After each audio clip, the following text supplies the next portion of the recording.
ठीक है, तो जैसा कि हम लोग को देखने को मिल रहा है, इंटेंसिटी आई बराबर क्या है, आई बराबर है A1 square plus A2 square plus 2A1 A2 cos phi. लिख लिए होंगे यहाँ तक।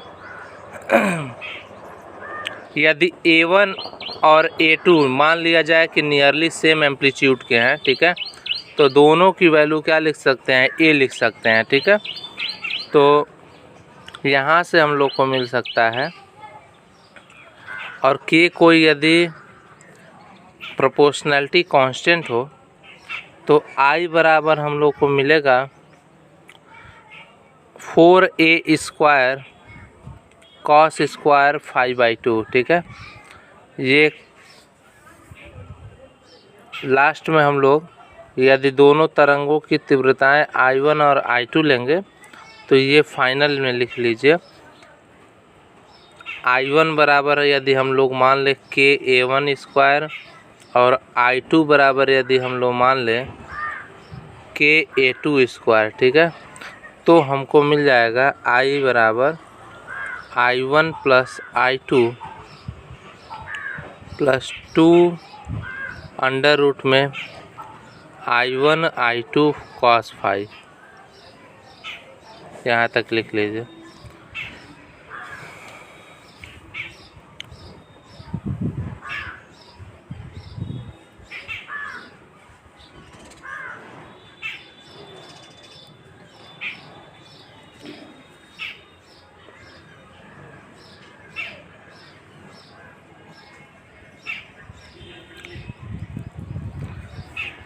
एक कॉन्सेप्ट का इसमें यूज हुआ है, जैसा कि सभी लोग जानते हैं, साइन 2 थीटा बराबर क्या होता है, कॉस 2 थीटा बराबर क्या होता है, ठीक है। तो साइन 2 थीटा बराबर होता है 2 साइन थीटा कॉस थीटा, ठीक है। ये होता है 2 साइन थीटा कॉस थीटा। वैसे ही कॉस 2 थीटा बराबर होता है 2 कॉस स्क्वायर थीटा माइनस 1। कई इसके 3 फार्मूले होते हैं कॉस 2 थीटा के, 2 कॉस स्क्वायर थीटा माइनस 1, और एक होता है 1 माइनस 2 साइन स्क्वायर थीटा। तो हमको वो नहीं चाहिए, हमको क्या चाहिए था, 2 कॉस स्क्वायर थीटा माइनस 1। उसी में यदि थीटा के जगह पे हम लोग थीटा बाई 2 रख दें तो क्या मिलेगा हम लोग को, थीटा की जगह थीटा बाई 2 रखेंगे तो cos 2 और इधर हो जाएगा थीटा बाई 2 बराबर क्या मिलेगा हम लोग को, 2 cos square theta by 2 minus 1, ठीक है। तो जिसको नहीं समझ में आया है कि ये वाला कैसे आया है 2 cos square phi by 2 minus 1, तो यहाँ समझ लेंगे ये cos 2 थीटा बाई 2 मतलब क्या है, मतलब है ये cos थीटा, ठीक है। ये cos थीटा ही है। cos थीटा बराबर होता है 2 cos square theta minus theta by 2 minus 1, ठीक है। इसीलिए हम लोग को यहाँ पे मिला है I इक्वल टू, ये देखिए cos फाई के जगह पे लिखा गया है 2 cos square phi by 2 minus 1। Note कर लीजिए फाइनल तक।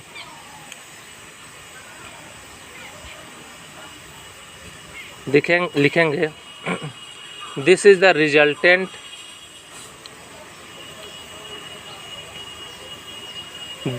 Resultant intensity of both the wave. ये दोनों तरंगों का परिणामी तीव्रता है।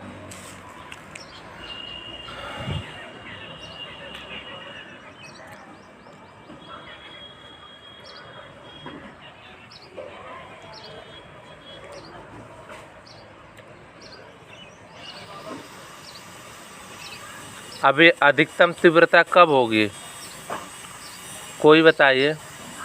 ये I की वैल्यू मैक्सिमम कब होगी, इस I की वैल्यू मैक्सिमम कब होगी,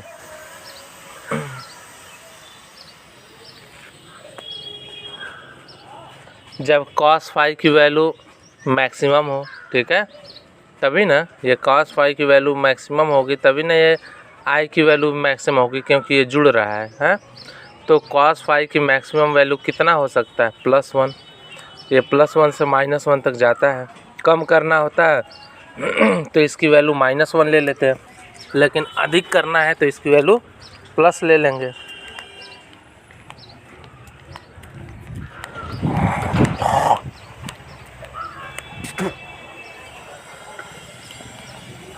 कितनी बात समझ में आ रही है? तो आई की वैल्यू मैक्सिमम कब होगी, यानी कि जब cos फाई की वैल्यू मैक्सिमम होगी, यानी +1 होगी। ठीक है। इंटेंसिटी मैक्सिमम कहने का मेरा क्या तात्पर्य है, इस बात को ध्यान रखिए। इंटेंसिटी मैं क्यों कह रहा हूँ कि मैक्सिमम हो, इंटेंसिटी मैक्सिमम किस में होती है, संपोषी व्यतिकरण में। किस में होती है, कंस्ट्रक्टिव इंटरफेरेंस। दो लाइट वेव चलती है जहाँ पे इंटेंसिटी मैक्सिमम मिलती है, ठीक है, यानी वहाँ पे क्या होता है, संपोषी व्यतिकरण होता है। इसीलिए मैक्सिमम इंटेंसिटी हम लोग को जो फाइंड आउट कर रहा है ना, वो हम लोग फाइंड आउट कर रहे हैं कंस्ट्रक्टिव इंटरफेरेंस को, ठीक है, संपोषी व्यतिकरण को। तो लिख लेंगे संपोषी व्यतिकरण, इसी में हम लोग चाहे तो निकाल सकते हैं। लिखेंगे संपोषी व्यतिकरण के लिए अधिकतम तीव्रता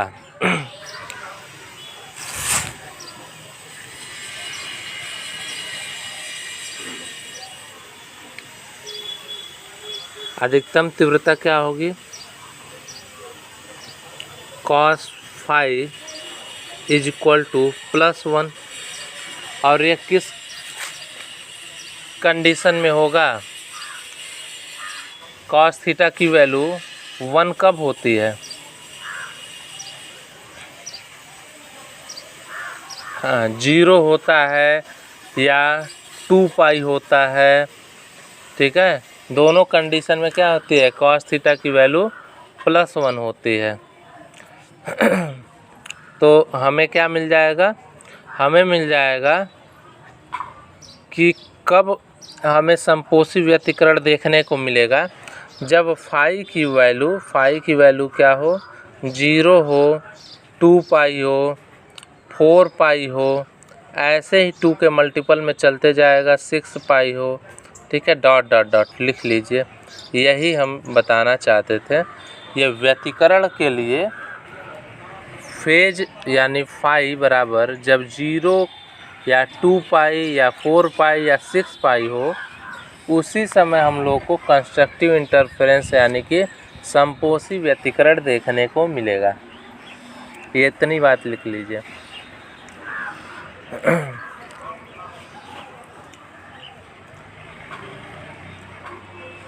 लिखे होंगे for constructive interference cos phi is equal to +1 और phi is equal to 0, 2 pi, 4 pi, 6 पाई।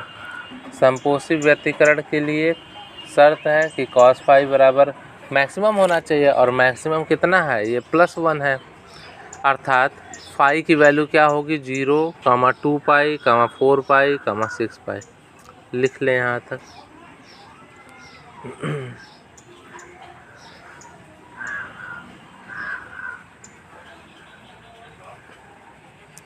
अर्थात ये देखिए 2 के मल्टीपल में है ना, तो हम लोग क्या कह सकते हैं, यदि ये 2 के मल्टीपल में है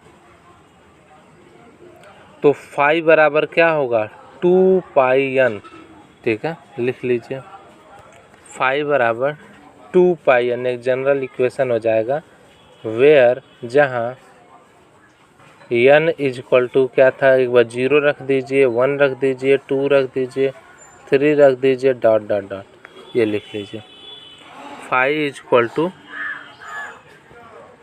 2 pi n, phi is equal to 2 pi n, where n is equal to 0, 1, 2, 3।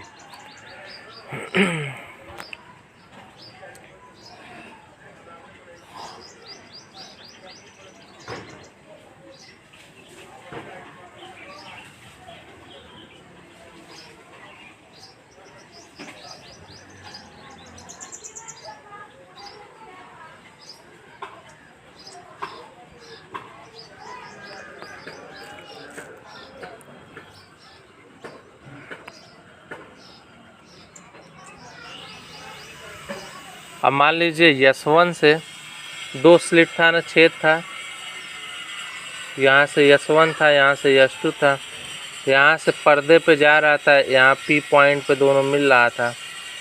दोनों वहाँ तक चलने में जितना फेज में अंतर आएगा, S1P और S2P में जितना फेज का अंतर होगा ना, वो हम लोग निकाल सकते हैं। लिखेंगे फेज का भी अंतर निकाल सकते हैं। फेज का अंतर तो फेज डिफरेंस से पता ही चल जाएगा। फाई इज इक्वल टू क्या होता है फार्मूला फेज का? फाई इज इक्वल टू होता है 2 pi upon lambda multiply by x, जहाँ पे एक्स क्या होता है? जहाँ पे एक्स होता है पाथ डिफरेंस, यानी पथांतर। लिख लेंगे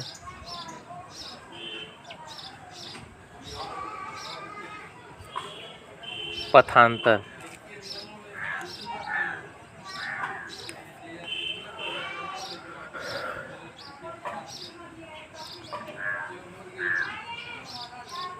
यदि बस इसी पथांतर को निकालना हो, लिखते चलेंगे, यदि इसी पथांतर को निकालना हो तो क्या हो जाएगा? x बराबर हो जाएगा lambda upon 2 pi multiply by 5। और अभी हम लोग फाई की मान क्या बताए हैं? फाई की वैल्यू बताए हैं 2 pi n for constructive interference. समपोषी व्यतिकरण के लिए फाई की वैल्यू क्या होगा? 2 पाई n होगा। ठीक है, तो यहाँ से 2 पाई से 2 पाई कैंसिल आउट हो जाएगा। हमें क्या मिलेगा? तो हमें मिलेगा x is equal to n lambda. ये बहुत ही इम्पोर्टेंट कॉन्सेप्ट है कि x दूरी के बाद दूसरा फ्रिंज मिलेगा। ठीक है, दोनों के बीच का पाथ डिफरेंस है, यानी कि ये x बराबर क्या होगा? n लेमडा होगा। यहाँ तक लिख लीजिए। अभी बाद में पता चलेगा कि यही फ्रिंज की चौड़ाई भी बताएगी। ठीक है, तो ये लिख लीजिए x is equal to n lambda तक।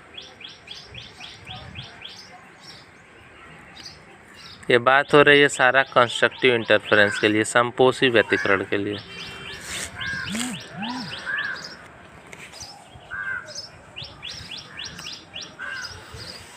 ऐसे ही सेम अल्टरनेट पे क्या मिलता है?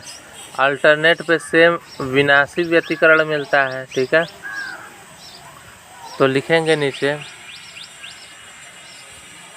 पहले इसके इंटेंसिटी को भी लिख लिया जाए। इंटेंसिटी चूँकि इसमें मैक्सिमम होगी, और मैक्सिमम होगी तो भी आई की वैल्यू क्या हम लिखवाए थे? आई बराबर लिखवाए थे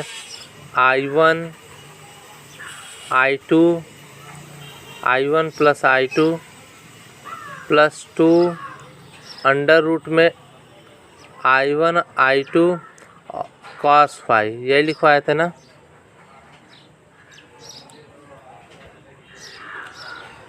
इसमें भी कंस्ट्रक्टिव इंटरफेरेंस के लिए कॉस फाई की वैल्यू मैक्सिमम होनी चाहिए, तभी मैक्सिमम इंटेंसिटी मिलेगी। और मैक्सिमम वैल्यू कितनी है? मैक्सिमम वैल्यू है 1। ठीक है, तो यहाँ से हमें मिल जाएगा I is equal to I1 plus I2 plus 2 under root में I1 I2। इसको हम लोग क्या लिख सकते हैं? इसको हम लोग लिख सकते हैं I is equal to I1 को लिख सकते हैं अंडर रूट में I1 का whole square plus under root में I2 का स्क्वायर प्लस 2 अंडर रूट में I1 अंडर रूट में I2। ये हमें क्या देखने को मिल रहा है? ये हमें मिल रहा है a प्लस बी का होल स्क्वायर। ये अंडर रूट में I1 का whole square plus under root में I2 का whole square plus 2 under root में I1 अंडर रूट में I2। ठीक है, यदि मान लेंगे अंडर रूट में I1 क्या है? a है, और अंडर रूट में I2 क्या है? A2 है, ठीक है। ये अंडर रूट में I1 को A1 मान ले और अंडर रूट में I2 को A2 मान ले तो हमें क्या मिलेगा, I बराबर मिलेगा A1 प्लस A2 का होल स्क्वायर। लिख लेंगे ये A1 और A2 क्या है, एम्पलीट्यूड है, ठीक है। चूँकि हम लोग जानते हैं कि इंटेंसिटी क्या होता है, इंटेंसिटी एम्पलीट्यूड के स्क्वायर के डायरेक्टली प्रोपोर्शनल होता है। ये बात यहाँ पे क्लियर भी हो गई, ठीक है, कि आई क्या है, एक तो कंस्ट्रक्टिव इंटरफेरेंस में दोनों आयाम जुड़ जाता है, और तीव्रता क्या होता है, तीव्रता उसके आयाम के स्क्वायर के डायरेक्टली प्रोपोर्शनल होता है, ठीक है। ये I is directly proportional to A square. ये बहुत ही इम्पोर्टेंट कॉन्सेप्ट है, ठीक है, कि प्रकाश की तीव्रता डायरेक्ट पूछ सकता है कि प्रकाश की तीव्रता और आयाम के बीच में क्या संबंध है, तो आयाम का स्क्वायर के अनुक्रमानुपाती होता है तीव्रता। Intensity is directly proportional to the square of amplitude. ये बहुत इम्पोर्टेंट कॉन्सेप्ट है। हाँ, intensity is directly proportional to square of amplitude,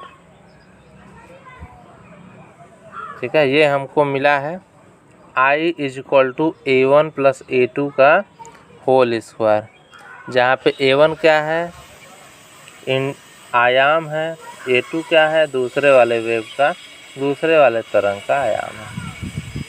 हो गया होगा मे भी।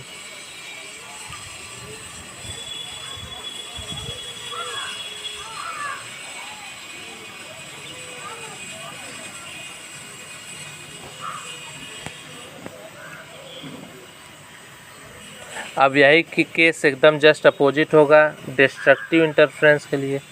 लिख लीजिए विनाशी व्यतिकरण के लिए, फॉर डिस्ट्रक्टिव इंटरफेरेंस, विनाशी व्यतिकरण के लिए लिखते चलिए, विनाशी व्यतिकरण के लिए for destructive interference cos phi की वैल्यू कितनी होनी चाहिए बताएं। मिनिमम होना चाहिए ना, मिनिमम कितना होता है, कोसाइन जो है कर्व वो -1 से +1 के बीच में ही मूव करता है, ठीक है। तो cos थीटा की वैल्यू -1 मिनिमम हो सकती है और +1 मैक्सिमम हो सकती है। इसके अलावा कोई वैल्यू नहीं होगी, आप चाहें तो पूरे टेबल में देख सकते हैं, ठीक है। cos थीटा में -1 और +1 के बीच में ही सारी वैल्यू होगी, ठीक है। तो मिनिमम कम से कम कितनी वैल्यू हो सकती है, तो ये कम से कम वैल्यू हो सकती है -1, और माइनस किस पे होता है, हाँ cos 180 पे, यानी 180 मतलब पाई, ठीक है। तो फाई की वैल्यू क्या हो सकती है, पाई हो सकती है। इसके अलावा 3 पाई पे भी होती है, 5 पाई पे भी होती है, 7 पाई पे भी होती है, ठीक है। तो ये लिख लेंगे।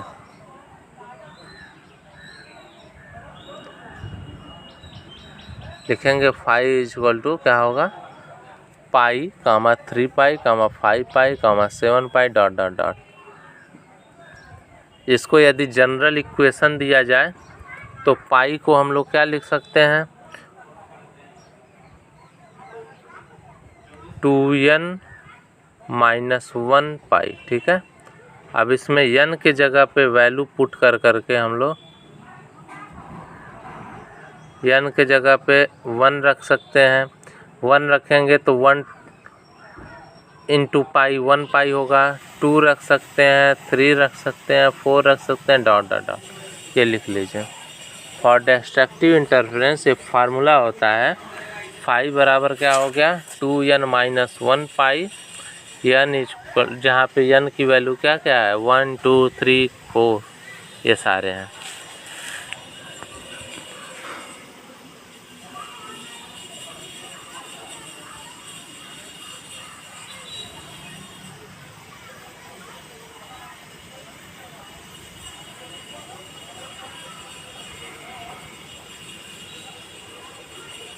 हो गया होगा। नेक्स्ट अब इसमें हाँ 0 से इसमें नहीं शुरू करेंगे, इसमें 1 2 3 4 हाँ ठीक है। और अब इसमें मान लीजिए हमें पथांतर निकालना हो तो सेम वही, जैसे 5 बराबर 2 पाई लेमडा इंटू एक्स था, तो एक्स बराबर क्या हो जाएगा, पीछे हम लोग बताए हैं, एक्स बराबर हो जाएगा lambda upon 2 pi multiply by 5। अब इसमें 5 की वैल्यू जो हम निकालें अभी 2n-1 पाई रख दिया जाए तो लेमडा अपॉन 2 पाई, और ये 5 की वैल्यू क्या हो जाएगा 2n-1 पाई। इसमें बस पाई से पाई बस कैंसिल आउट होगा, बाकी हमके ये क्या मिलेगा हम लोग को एज इट एकदम मिल जाएगा, x इज इक्वल टू ये लेमडा अपॉन 2 है इधर, और ये क्या है 2n-1 है, 2n-1 लेमडा अपॉन 2, ये होगा फॉर डिस्ट्रक्टिव इंटरफेरेंस, विनाशी व्यतिकरण के लिए लिख लीजिए। विनाशी व्यतिकरण के लिए पाथ डिफरेंस पथांतर 2n-1 लेमडा बाई 2।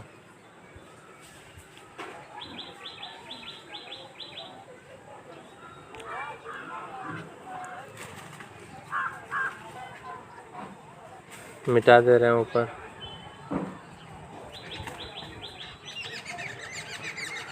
सेम ऐसे ही मिनिमम इंटेंसिटी कब होगा, तो फार्मूला था ना I equal to I1 plus I2 plus 2 under root में I1 I2 cos फाई है। अब उसमें cos फाई की मिनिमम जब वैल्यू रखेंगे, मिनिमम कितनी होगी -1 वैल्यू रखेंगे तो वो आपस में घट जाएगा, तो हमें क्या मिलेगा I मिनिमम जो होगा वो मिलेगा A1 माइनस A2 का होल स्क्वायर, क्योंकि आप निकालेंगे तो फिर वही आएगा अंडर रूट में I1 का whole square plus under root में I2 का whole square -2 multiply by under root में I1 अंडर रूट में I2, तो वही बनेगा A का होल स्क्वायर प्लस B का होल स्क्वायर -2AB। ठीक है, ये इसकी वैल्यू क्या होती है A माइनस B का होल स्क्वायर होता है, तो लिख लेंगे I मिन बराबर A1 माइनस A2 का होल स्क्वायर।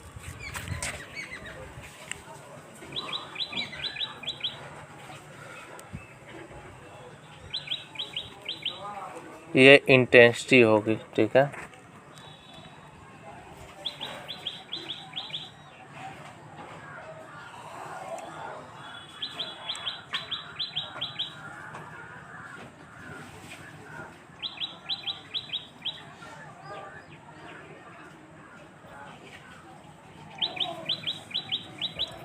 अब दोनों के बीच का यदि हम रिलेशन निकालें तो दोनों के अनुपात को हम लोग लिख सकते हैं, लिखेंगे संपोषित तथा विनाशी व्यतिकरण का अनुपात I max upon I minimum is equal to A1 plus A2 का whole square upon A1 minus A2 का होल स्क्वायर।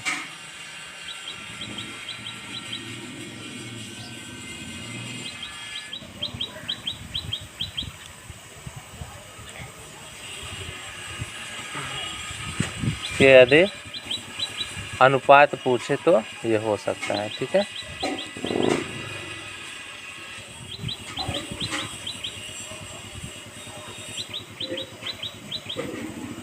ये पाथ डिफरेंस नहीं है, ये रेशियो है। x बराबर होता है पाथ डिफरेंस, x जो हम निकलवा रहे थे वैल्यू ना, वो पाथ डिफरेंस था। पाथ डिफरेंस क्या है, यहीं पे देखिए, ये देखिए S1 से जो P तक ये जा रहा है, ठीक है, तो इसमें कुछ दूरी तय किया होगा। S2 से जो P तक जा रहा है, ये भी कुछ दूरी तय किया होगा। तो इसी के बीच का जो अंतर होता है ना, यही तो होता है पाथ डिफरेंस। ठीक है, जितनी दूरी ये तय करता है, इसी के बीच की दूरी को हम लोग x बोल देते हैं। ठीक है, x बराबर ये पाथ डिफरेंस होता है। बाद में इसी को फ्रिंज विड्थ भी बोलते हैं, जो उस बनने वाले फ्रिंज की चौड़ाई भी यही होती है। ये हो गया आई मैक्स अपन आई मिन, ये रेशियो है। ठीक है,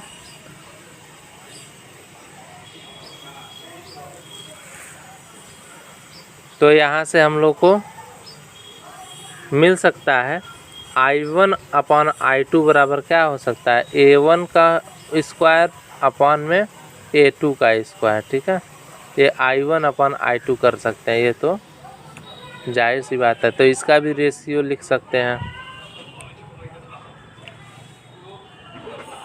और I1 अपॉन I2 बराबर क्या हो सकता है, चौड़ाई, ये जो फ्रिंज की चौड़ाई है ना, इसे W1 और W2 में यदि लिखें तो लिखेंगे I1 upon I2 equal to W1 upon W2, जहाँ पे W क्या है, वेयर W1 एंड W2 क्या है, ये दोनों फ्रिंज की चौड़ाई है, फ्रिंज विड्थ।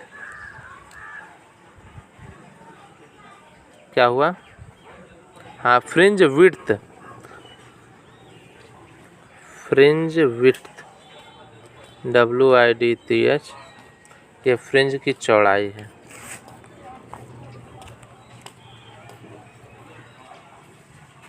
तो सबको मिला करके एक फार्मूला बना, वो फार्मूला क्या हुआ, I1 upon I2 is equal to A1 square upon A2 square is equal to W1 upon W2।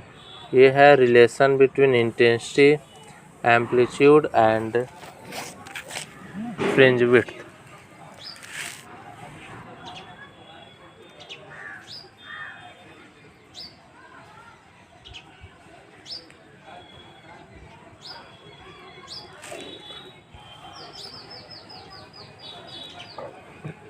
लिख लेंगे जहाँ क्या है, वेयर I बराबर क्या है, इंटेंसिटी यानी तीव्रता, इंटेंसिटी। A क्या है, A है एम्पलीट्यूड यानी आयाम, और W क्या है, फ्रिंज की चौड़ाई।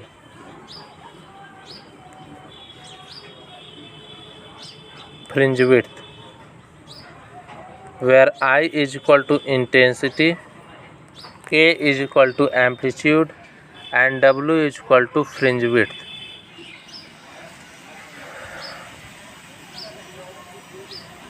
देखिए,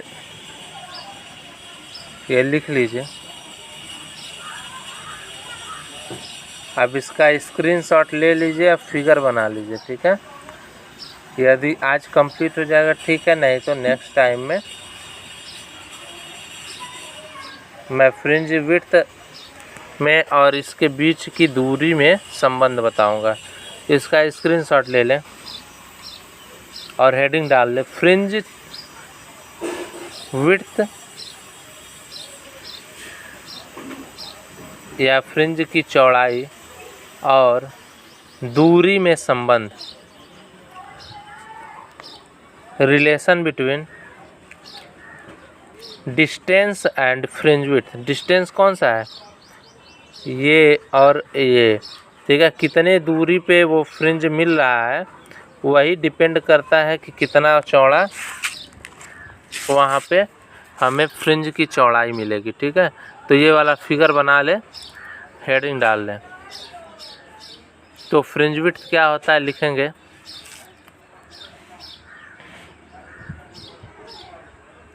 दो क्रमागत दीप्त अथवा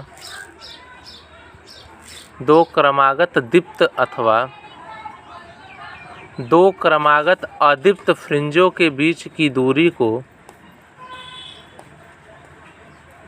फ्रिंज की चौड़ाई कहते हैं। दो क्रमागत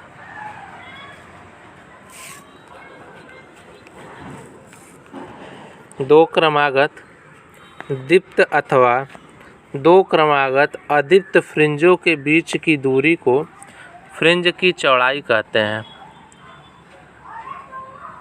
the distance between two consecutive bright fringe and to consecutive dark fringe.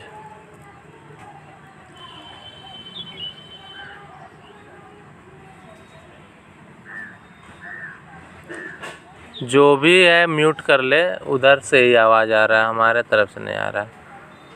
थोड़ा देख लो कहाँ बैठे हो तुम लोग, क्लास में बैठे हो कि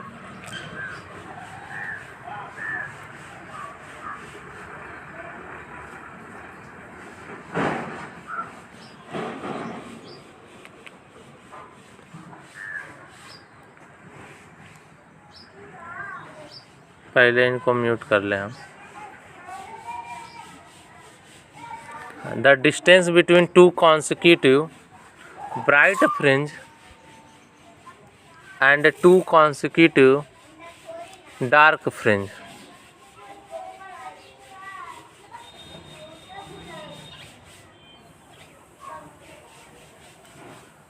is known as fringe width।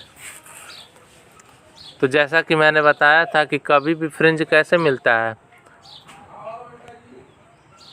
Alternate मिलता है। तो ये मान लीजिए ब्राइट मिल गया, ये डार्क मिल गया, फिर ये ब्राइट मिल गया, फिर ये डार्क मिल गया, फिर ब्राइट मिल गया, फिर डार्क मिल गया। तो दो ब्राइट के बीच में एक क्या होगा, डार्क होगा, और दो डार्क के बीच में एक क्या होगा, ब्राइट होगा। तो दो ब्राइट फ्रिंज के बीच की भी जो दूरी होगी वो भी फ्रिंज विड्थ होगी, और जो दो डार्क के बीच में जो दूरी होगी वो भी फ्रिंज विड्थ होगी। चूँकि इंटरफेरेंस में ब्राइट और डार्क फ्रिंज एक ही इतने बड़े बनते हैं, ठीक है, उनकी चौड़ाई सेम होती है, तो कुछ भी कह सकते हैं ऐसा। लेकिन विवर्तन में नहीं होता है, डिफ्रैक्शन में ऐसा नहीं होता है। अभी यहाँ पे व्यतिकरण की बात